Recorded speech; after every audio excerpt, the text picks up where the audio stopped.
when the tones drop. All around the United States, everyday people put their lives on the line and leave their homes, their families, and their jobs to provide a service for their communities. The volunteer and call fire service is in trouble. Membership is shrinking. This podcast is hosted by me, Nick Hilton, and my good friend, Paul Ballantyne. We were exposed to the fire service from the days we were born. We grew up together watching our fathers dedicate thousands of hours to the fire service. Today, we each serve as volunteer fire officers on a successful combination department in southern Maine. Our goal is to provide solutions to common problems in volunteer, call, and combination fire departments all across the country. Brotherhood Academy with Nick and Paul. Brotherhood Academy. Enjoy the show. Brotherhood Academy Radio. They've been friends since they were in diapers, so they have the same heart to be volunteer firefighters. Brotherhood Academy. Fighting for a dying breed. Brotherhood Academy. Brotherhood Academy. Brotherhood Academy Radio. Hey everybody, welcome back to the Brotherhood Academy Radio podcast. I am Nick Hilton. I am your host, and this is going to be a solo episode. It is just about midnight on Tuesday, December 4th, almost at the midnight hour. We got like 7 minutes. I just got home from work. I did a quick little bit of woodworking out in the garage, and let me tell you something. It is freaking cold. I don't have any heat in the garage, and we have some orders that we need to get finished. The holiday season is here. The holiday orders are coming in every day, which is awesome. It's a great little pickup for the side business, and we've got some craft fairs coming up as well, so we are in crunch time right now.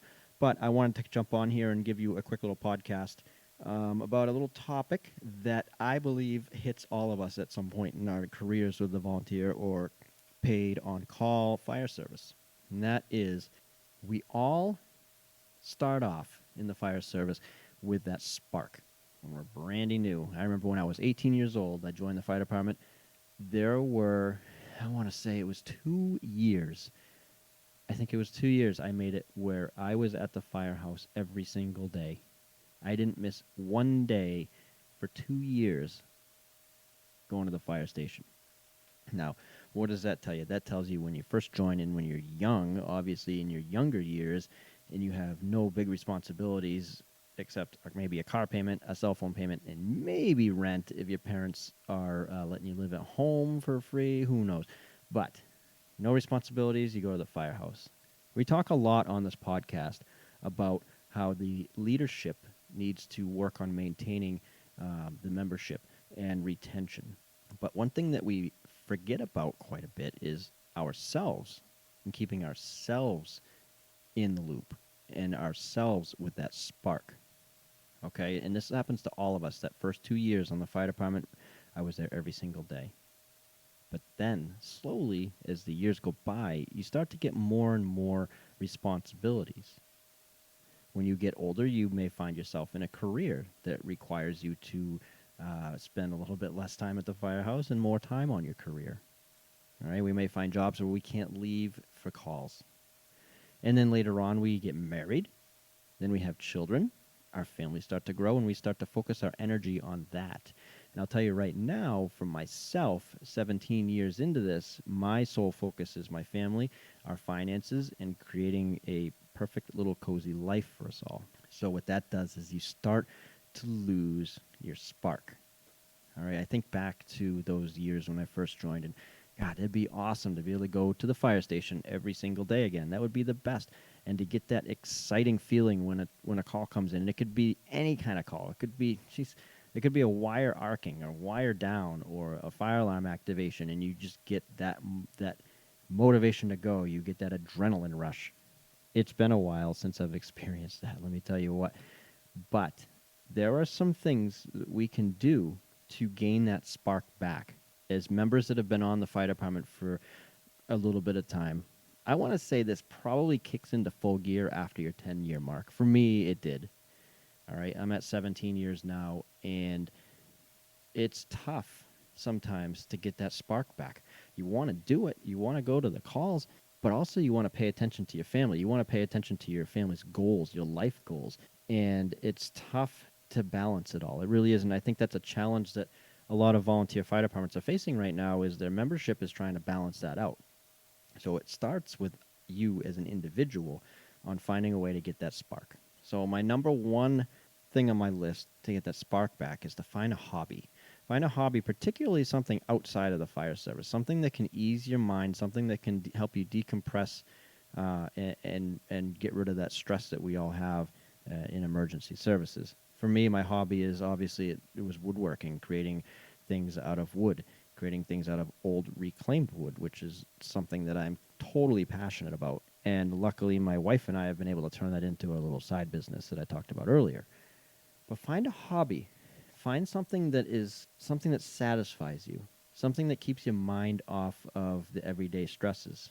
And I've found by doing that, by having something on the side, something that's nothing at all to do with the fire service, has made me want to go to the firehouse. It makes me want to have that environment around me. I want to be in it. I think it has a lot to do with avoiding the burnout. It has something to do with doing something a little bit different. So when the tone does go off, I'm not burnt out. I'm not sick of it. I want to go. The spark's there. Let's go. Let's rock and roll. The next thing on the list is to stay in contact with other members that are in the same boat as you. Now, on the department that I'm on, we have quite a few people that are in the exact same boat. We're busy. Our lives are crazy. We are working long hours. We have to work the overtime to survive and to support our family. We have kids. We have wives, spouses, family trips, family activities, all the fun things you want to do to lead a good life that have nothing to do with the fire department. So you can share that by staying in contact with the other members that are going through the same thing. I do this on a daily basis. You know, I got my co-host, one of my best friends, Paul Ballantyne. Him and I text quite a bit from work when we're sitting at work. You know, he's a career fire lieutenant. I'm a dispatcher, and there's some downtime, and that's when we connect and we talk and chat back and forth. We talk about our lives. We talk about the things that are stressing us. We talk about the things that we want to be doing with our lives and how we miss the fire department. So if you can connect with somebody that's in the same boat, that's going to help you get that spark back. The next thing on the list, and this is something I was able to do the other night, when a call does come in and you have that opportunity to leave your house and drop the things that you're doing, and when your spouse supports you and when your family supports you and says, hey, go to that call. I got this. I'll take over. I'll take the baby. I'll finish cooking dinner. Go to that call. Get that spark back. Get there. Get to the call. Be the first one on scene if you can. The other night, we had a reported building fire, and it was literally a mile down the road from my house. Okay? There's probably, I would say, it was a 5-minute response for the trucks from the station. And as volunteers and volunteer fire officers, we are able to obviously take our personal vehicles. We're not required to go to the station. I know some places are required to go to the station, but we have that benefit where we have a big enough town, a big enough coverage area with the station being quite a bit ways from some of the places in town that we can go direct to the scene. So I was able to do that the other night. I was the first on scene. It updates anyway on the way to the call where it was an oven fire. You know, I got there. I was the first one there for a few minutes. I had a little bit of smoke showing from the front door, and the homeowner was outside with her dog, trying to calm her dog down, and I was able to kind of take it, you know. The chief was on the way, so I didn't really take command, but I gave a size up, which made me feel good, and I was able to calm the homeowner down, which made me feel good, secured the gas to the stove, which made me feel really cool. You know, so it's the little things like that. You go to those calls and you take an important role. The spark comes back. The spark came back for me. I was like, God, you know, I've been so busy. I've been getting ready for these craft fairs. I've been doing these orders. I've been working the overtime. I've been spending time with my family. I've been going out and doing a lot of fun things with my family. Christmas is here. All right. We just got little Elf on the Shelf. First time we ever done that. Our 2-year-old daughter is totally fascinated with Ginger Snap.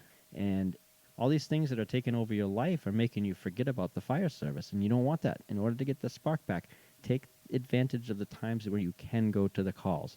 And when you get to those calls, be useful. You know, I talk about providing value. Provide value on those calls. Make yourself motivated to come back and to do it again and to get excited. I'm still excited. It was so stupid. The call, all it was the woman was doing a self-clean on her oven, and she didn't clean out the crud that's on the bottom. You're supposed to do a little bit of a manual cleaning beforehand. She didn't. It got going inside the oven. Oven was locked because it was on self-clean mode. Smoke started filling up in the house. Boom. Very simple call. Nothing to it. However, still exciting, right? And the last thing that I have on the list here is to involve yourself in projects. And this means projects around the station. Involve yourself. And the projects can be fundraisers. It can be community events, parades, anything. Involve yourself. Get in there. Every year we do a stuff a fire truck for the Toys for Tots. Unfortunately, I didn't get to do much with it this year, but in years past, I'd show up for an hour or two and have fun with that. It happens to fall on the same day as a craft fair now that we are take a huge part in. So this year, I didn't make it. However, after that is always the town's Christmas parade. So I was able to take the old American LaFrance retired pumper out and go into the Christmas parade. And it being a retired truck, I was able to have my wife and my daughter with me in the truck.